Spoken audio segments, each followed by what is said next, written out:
Bonsoir à tous, Mauric pour une interview aujourd'hui. On est avec Bradley. Bonsoir. Hello Bradley. Yeah, mon Alors gars. première question, peux-tu te présenter rapidement? Qui est Bradley? Bradley. Qui est Bradley? Alors, déjà, Bradley, c'est un jeune garçon issu de plusieurs mélanges afro et caraïbes. Et voilà. Un musicien qui aime Christ avant tout, qui aime Christ avant la vie. Voilà, je pense que j'ai pas d'autre chose à dire. C'est ça. Voilà, tu es jeune, tu as envie de montrer ton amour au Seigneur, c'est ça, dans la musique. Exactement. Ok, alors on va peut-être aller un peu plus dans la profondeur. Donc, une question assez personnelle. Quel est ton témoignage personnel? Qu'est-ce qui t'a emmené à Jésus-Christ et au gospel? Bonne question, très bonne question. J'ai commencé assez tôt, assez jeune. Depuis l'âge de 4 ans, ma mère m'avait mis dans la chorale de l'église. Il faut savoir que mes parents servent le Seigneur. Mon père est pasteur, ma mère pasteur aussi. Donc ils servent le Seigneur. Depuis l'âge de 4 ans, on m'a mis dans la chorale de l'église. J'ai accompagné la chorale à partir jusqu'à mes 7 ans. À partir de mes 10 ans, je suis allé vrai avec mes parents qui ont ouvert une église en Guadeloupe. J'étais le directeur de l'église musicale depuis l'âge de 10 ans jusqu'à mes 22 ans. Donc, on va dire que j'ai toujours marché avec le Seigneur, mais sans le connaître réellement, parce que être enfant de serviteur de Dieu ne veut pas forcément dire qu'on connaît Jésus-Christ. J'ai fait pas mal de gaffes, tout ça. Et entre-temps, avec toutes les bêtises que j'ai connues, malgré que j'étais au sein de l'église, j'ai vraiment reçu l'appel du Seigneur, j'ai vraiment donné ma vie à Christ, on va dire officiellement. J'ai donné ma vie mon baptême, je l'ai fait en 2002. En 2002 déjà, on est en 2016. En 2002, j'ai fait mon baptême, mais j'ai vraiment commencé à servir le Seigneur avec zèle, vraiment à partir de 2009-2010. Donc voilà. Donc tu as grandi, comme on dit, dans l'église.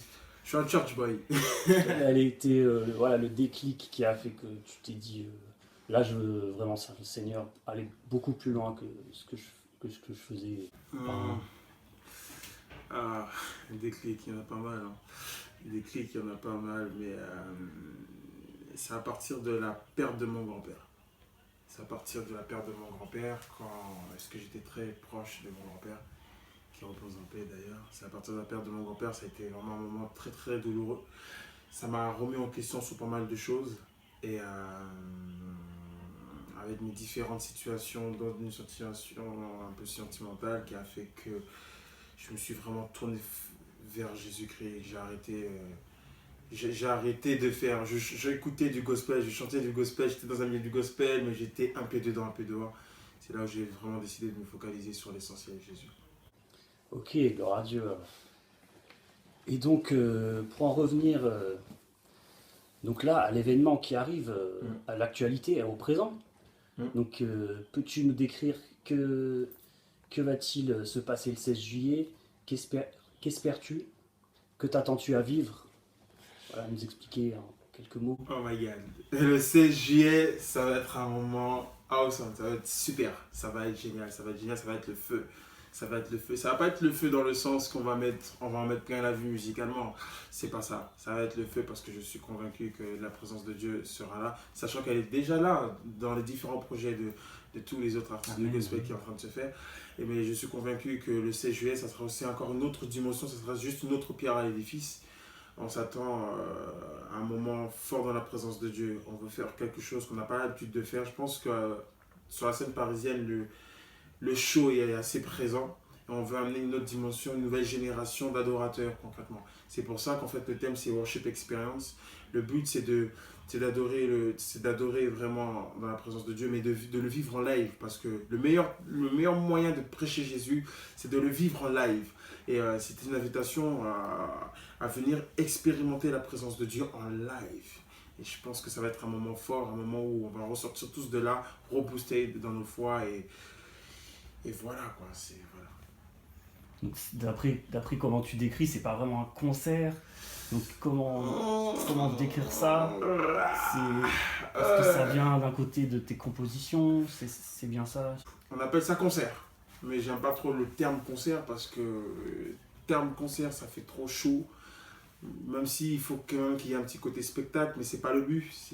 Mais j'aime pas trop le côté concert, je préfère un côté worship experience. Parce qu'il faut vraiment que chaque personne qui va venir en fait durant ce moment vienne dans l'ambition d'avoir une réponse, de venir chercher Christ en fait. Je suis convaincu que si on part tous dans cet état d'esprit-là, quelque chose dans le surnaturel va se passer. Voilà, c'est pour ça que je ne veux pas qu'on parte dans l'ambition de on va voir un show, Bradley Jimmy ou New Season. Non, je ne veux pas qu'on parte dans ce délire-là, mais je veux plutôt qu'on parte dans le délire je veux chercher à me connecter à Dieu à travers ce groupe. Et essentiellement, évidemment, on part sur que des compositions.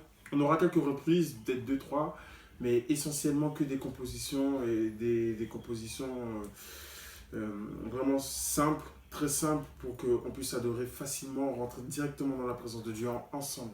Voilà. D'accord, donc le but c'est pas juste de venir, d'être spectateur, mais vraiment de rentrer, d'être en connexion rapidement avec le Seigneur. Exactement. D'accord, d'accord. Alors d'ailleurs, ce jour qui va arriver, quel message souhaites-tu transmettre au public, et particulièrement à la jeunesse? Je pense que c'est un public que tu vises surtout. Oui. Le message que je souhaite donner, c'est que Jésus revient bientôt et qu'il faut se focaliser sur, il faut se focaliser sur les vraies choses en fait. Il faut arrêter de perdre du temps. Je vois qu'actuellement, on perd beaucoup de temps sur pas mal de choses. Il y a pas mal de bêtises à la télé, il y a pas mal de choses qui nous défocalisent. Même à l'église, on est plus centré sur la parole de Dieu. On est plus, même en tant que chanteur, on est plus centré sur la performance. Je ne dis pas que le côté performance est à négliger, mais je pense que la spiritualité a beaucoup plus d'importance que la performance. Je veux recentrer les gens, on souhaite recentrer le peuple en fait vers le Créateur à travers des musiques qui inspirent, des musiques qui parlent, des musiques de tous les jours, des musiques sur lesquelles qui parlent de la vie. D'ailleurs, pour être honnête avec vous, toutes les musiques sur lesquelles on va interpréter le 16 juillet, on les a expérimentées nous-mêmes avant de le chanter. Donc c'est ce qui va donner beaucoup de poids et beaucoup plus de crédibilité. Et le but, c'est vraiment de reconnecter les gens à Dieu, à la vraie valeur, à la vraie source. Donc voilà, c'est une expérience dans l'adoration. C'est vraiment une expérience dans l'adoration. Il n'y aura pas que de l'adoration. Mais le thème, c'est l'adoration. C'est vraiment une expérience. Il faut le vivre pour le croire. Yes. En tout cas, on a hâte là. Ça arrive bientôt. Alors d'ailleurs, en parlant de morceaux, voilà, donc comment se passe la phase préparatoire des morceaux et du concert live? Donc soit au niveau des compositions, des arrangements musicaux et vocaux, au niveau des répétitions, comment ça s'organise? Est-ce que c'est toi qui vas tout diriger ou tu as une équipe? Tu t'appuies sur des personnes? Okay. Je ne dirige pas tout. Concrètement, Bradley J8R et New Season, on va dire que c'est un nom. C'est un nom parmi tant d'autres, mais il y a toute une équipe derrière, d'ailleurs que je salue. Il y a toute une équipe derrière, une équipe qui s'occupe aussi de la com, tout ça, et une équipe aussi qui dirige aussi musicalement. Je suis peut-être l'élément moteur au niveau des compos, au niveau de la main sur le groupe, mais par exemple la direction musicale est tenue par notre maestro depuis plus de 5 ans maintenant, Chris Kimpuni. C'est lui le directeur musical de New Season et Bradley Jimmy tout court. C'est lui qui s'occupe de tout, des arrangements, tout ça. Et on a aussi la directrice en fait vocale, Glody. C'est elle qui s'occupe au niveau des voix. Mais Glody, on va dire, c'est vraiment, je dirais plus Chris Kimpuni, il est plus dans la direction de Bradley Jimmy New Season et plus Bradley Jimmy entre guillemets. Et Glody, c'est vraiment elle qui tient, on va dire, plus New Season en fait. Donc c'est vraiment la collaboration des deux. Sans compter d'autres que je vous présenterai les jours J, donc je ne citerai pas le nom aujourd'hui, exprès. Donc voilà, c'est un travail d'équipe voilà, qui fait que chacun a son rôle, chacun a son poste et chacun travaille sur ces points-là. On se réunit et c'est ce qui forme ce que vous voyez. C'est-à-dire que chaque membre va former le corps du Christ, donc l'église qui va adorer. C'est exactement ça, c'est exactement ça. Et donc on continue aussi dans le thème musical, donc, et particulièrement pour savoir d'où te viennent tes compositions, comment composes-tu? Ah, Question les assez compositions. intéressante. Euh, de moments de prière. Je ne dirais pas que toutes mes compositions me viennent des moments de prière, mais essentiellement mes compositions me viennent de moments de prière, des moments où je passe dans la présence de Dieu, des moments où je suis à l'église comme tout fidèle. Je vais à l'église, je suis la prédication, je suis inspiré à, voilà, des moments de la vie quand je marche, ce que je vis, ce que je vois, ce que je vis au travers de la vie de mes amis. Voilà, c'est la vie, le courant de tous les jours. Mais essentiellement, des moments où je passe dans la présence de Dieu, c'est là plus facilement, où j'adore derrière mon piano. Les compositions, c'est plus vers là qu'elles me viennent, quoi. Tu composes depuis tout petit, j'imagine. Au niveau de tes influences, c'est forcément ce qui t'entoure, voilà, tes origines ou peut-être une influence plus européenne ou plus américaine. On me la pose tout le temps cette question. Peut-être même d'après ton look, est-ce que on peut Ok, alors. demander? Mon look. Je suis tout le temps comme ça. Mes inspirations, je suis, oui, et alors je suis. Du fait que j'ai grandi aux Antilles avec une culture très très très américaine, afro-américaine, enfin afro-américaine, plus caribéenne, donc tout ce qui se penche vers le zouk, le compas, mélangé de la culture aussi américaine, très jazzy, gospel, funk, pop. Donc c'est plus ces univers-là qui me parlent le plus, sur lesquels je suis plus impacté, sachant que je fais à peu près du tout. Donc je n'ai pas de style défini. Mais j'avoue que je suis plus vers cet univers gospel américain, afro-caribéen, à ma manière évidemment, parce que j'ai mon identité, j'ai aussi un message à apporter. Je l'ai traduit à travers aussi ce que Dieu m'a donné. Donc si je ne puisse pas sur l'autre, moi-même j'ai un message, mais c'est vrai que j'ai des bases. Et il faut reconnaître que les bases sont ceux-là, quoi. D'accord, j'imagine que chacune des personnes de ton équipe va pouvoir apporter aussi selon ses influences. Donc, sur, Et au niveau également oui, de leurs oui, oui, influences. oui, oui, oui, parce qu'il faut savoir, en fait, par exemple, un exemple dans l'équipe des musiciens, on est pas mal mélangés. Il y a les Antillais, il y a les Africains, Guadeloupe, Martinique, Congo, il y a pas mal de mélanges.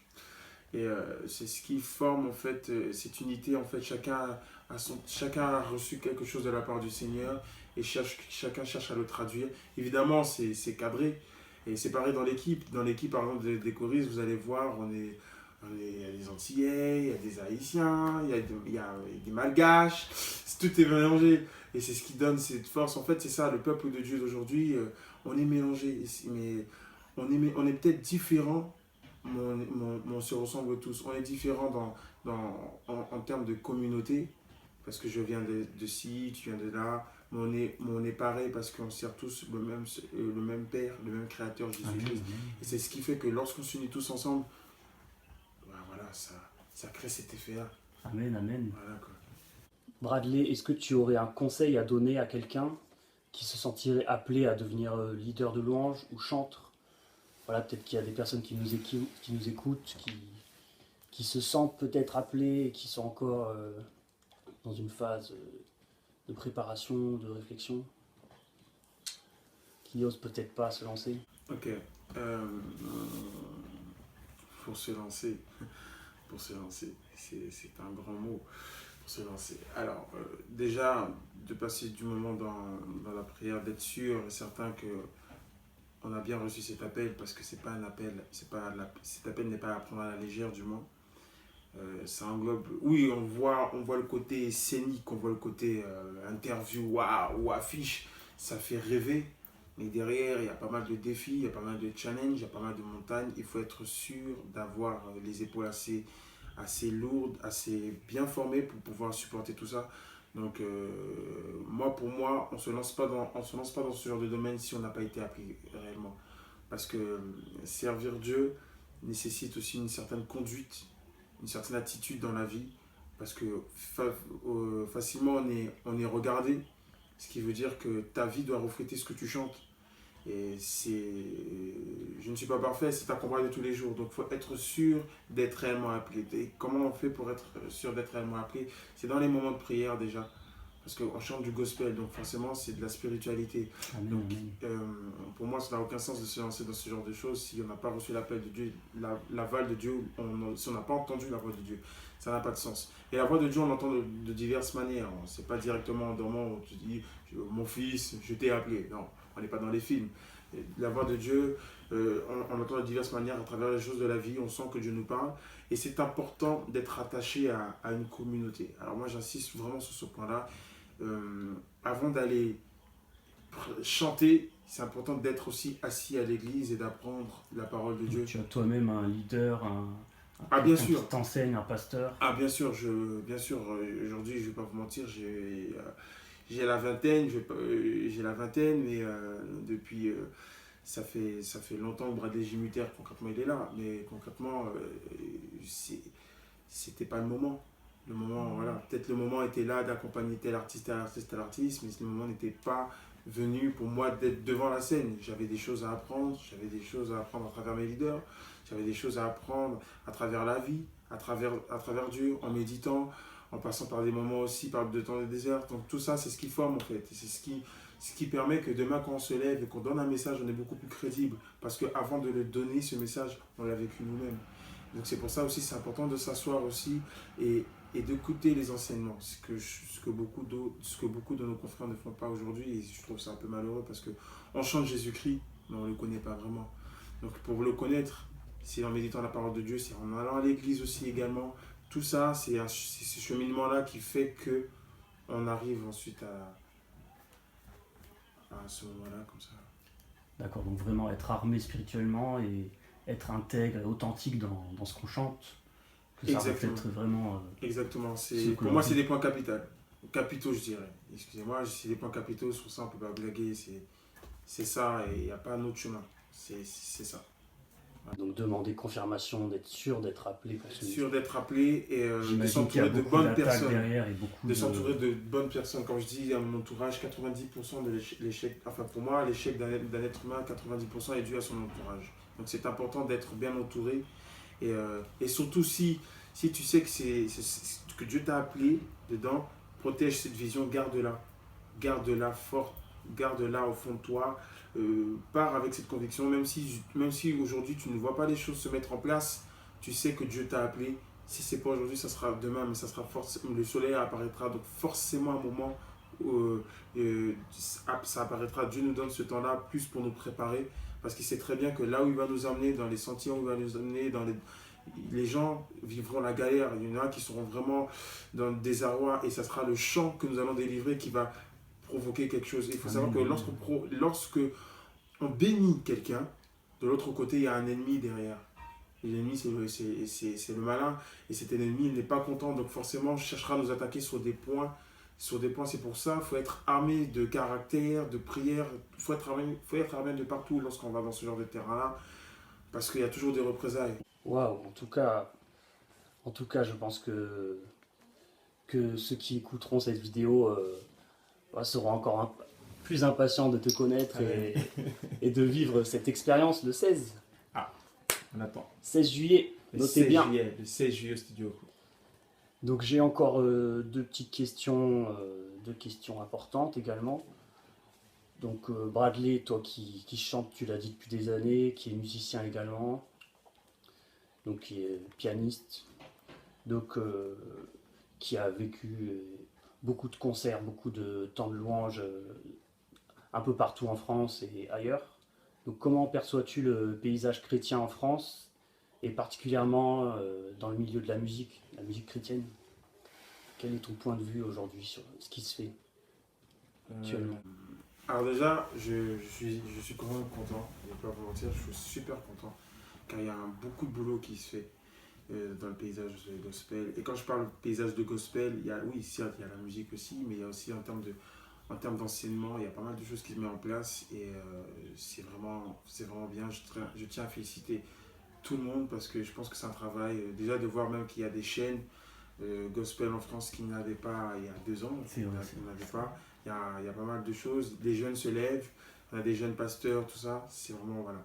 Je sens qu'on est vraiment dans un air où tout le monde veut faire, tout le monde veut se lever, les jeunes veulent se lever. On a pris conscience que les parents ont donné et que c'était à notre tour de donner aussi. Et de donner dans les vraies choses. Et voilà, voilà. Il y a l'unité, il y a beaucoup d'amour, voilà. Mais mon conseil et ma prière de tous les jours, ne soyons pas que soyons le gospel. Voilà. Le gospel, ce n'est pas un chant, ce n'est pas une prédication, ce n'est pas la manière de jouer, la manière de chanter, la manière de le prêcher, c'est un style de vie. C'est un style de vie pour qu'on puisse être crédible, pour que nous puissions impacter le monde qui est autour de nous. C'est important que nous puissions vivre cela. Ça veut dire que pour moi, quand on est sur scène, c'est juste le reflet de ce qu'on est tous les jours, de notre intimité avec Dieu tous les jours, de ce qu'on vit avec Dieu tous les jours. Sur scène, la scène, c'est juste le reflet de ce qu'on vit tous les jours. Et je pense que c'est là où je mettrai plus d'accent à tous mes confrères, c'est vraiment soyons gospel. C'est important, on le néglige un peu, ou souvent on abandonne à cause de certaines choses, mais c'est important d'être crédible avant tout entre nous et Dieu, que lorsque nous levons nos mains, que lorsque nous proclamons les louanges de Dieu, que Dieu nous valide avant que les gens nous valident. C'est ça qui est le plus important. Et ensuite, voilà, que les gens nous valident ou non, c'est pas ça le plus important. Le plus important, c'est d'être validé par Dieu. C'est d'être sûr et certain que ce que nous faisons, c'est pour la gloire de Dieu et que Dieu valide et que Dieu veut. C'est dans le plan de Dieu que nous retrouvons dans tel endroit. Ça, c'est important. C'est ça le plus important.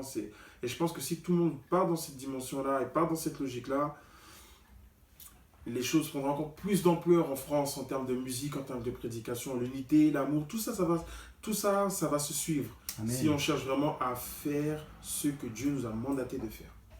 Voilà. Donc vraiment vivre le gospel avant même de chanter le gospel. Il faut le vivre, il faut le vivre, il faut le vivre tous les jours. Être sur scène, c'est vivre le gospel. Il faut le vivre, il faut le vivre. Ok, alors une question pour toi, Bradley, après le 16, qu'est-ce qui va se passer? Quelle est la suite pour toi après ce jour voilà, la suite pour ton ministère aussi. Ok. Après le 16, donc, on a un projet de sortir un projet. On travaille sur ça. Je ne peux pas dire plus que ça. On espère qu'il sortira bientôt. On se laisse guider par l'esprit tout simplement. Je pourrais dire qu'il sortira demain, alors qu'il peut-être sortira à la fin de l'année ou l'année prochaine. Je ne sais pas concrètement. Pour l'instant, on fait les choses comme il faut le faire. Certes, il y a pas mal de choses qu'on est en train de programmer, mais dès que ça sera le moment d'en dévoiler plus, Gospel News, je suis là et je vais le dévoiler, pas de souci. Ah, on sera là. Il n'y a pas de souci. Donc j'imagine peut-être un album ou un DVD live dans ces eaux-là. Ah, je sais pas, peut-être, je sais pas. Ah, voilà. Je sais pas. Faut rester connecté. Faut rester connecté et on est impatient de voir la suite. Donc Bradley, pour cet événement, pour le 16, donc on a vu que sur l'affiche, il y avait des invités, des artistes, si j'ai bien compris. Donc il y a quelques noms, est-ce que tu veux nous en dire un peu plus, peut-être les présenter? Bien sûr, il n'y a pas de souci. Durant cet événement-là, donc je ne serai pas seul.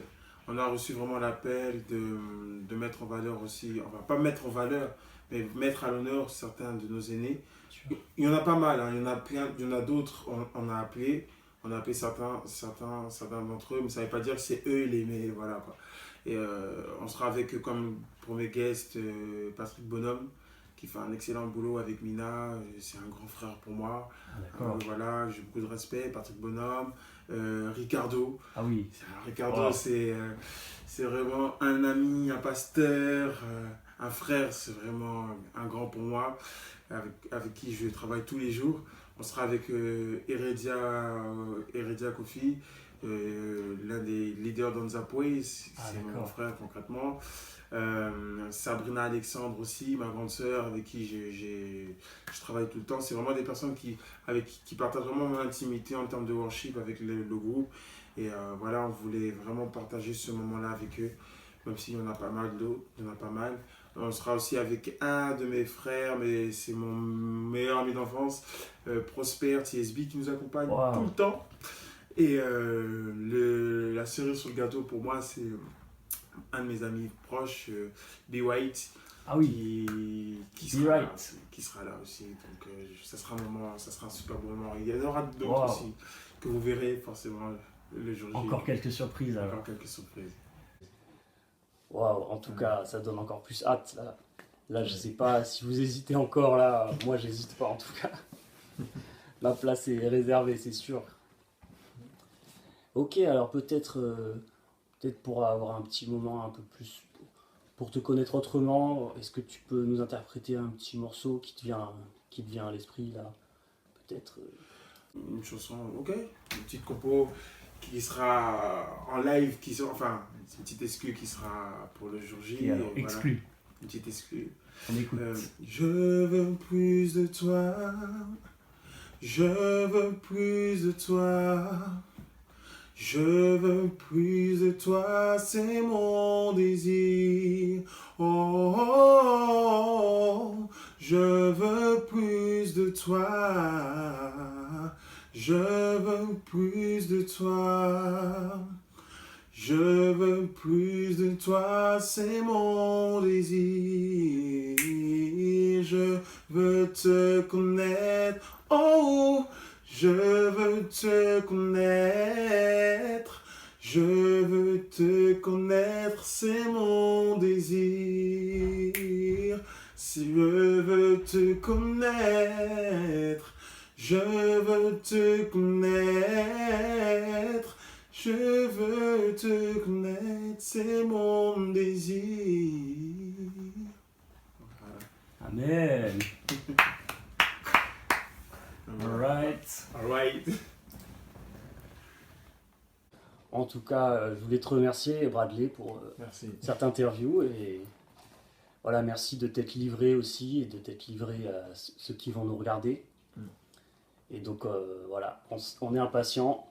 Donc notez bien la date. Tu peux rappeler Bien aux sûr. personnes Alors ça sera le lieu et l'heure. samedi et l'endroit. 16 juillet au studio Oco à Vitry-sur-Seine. Vous verrez dans les affiches, il est à 19h, nous vous y attendons. L'entrée est totalement gratuite, à libre participation évidemment. Par contre, les places seront super limitées, donc faudra, dès qu'on en parlera plus sur la page Bradley J. Mutter, courez vite parce que je pense qu'il ne faudra pas rater ce moment. Ah oui, je pense que c'est une expérience à vivre, donc n'hésitez pas. Et ceux qui hésitaient encore, voilà. En tout cas, Gospel News vous conseille cet événement. Ok, bien sûr. À très bientôt. À très bientôt.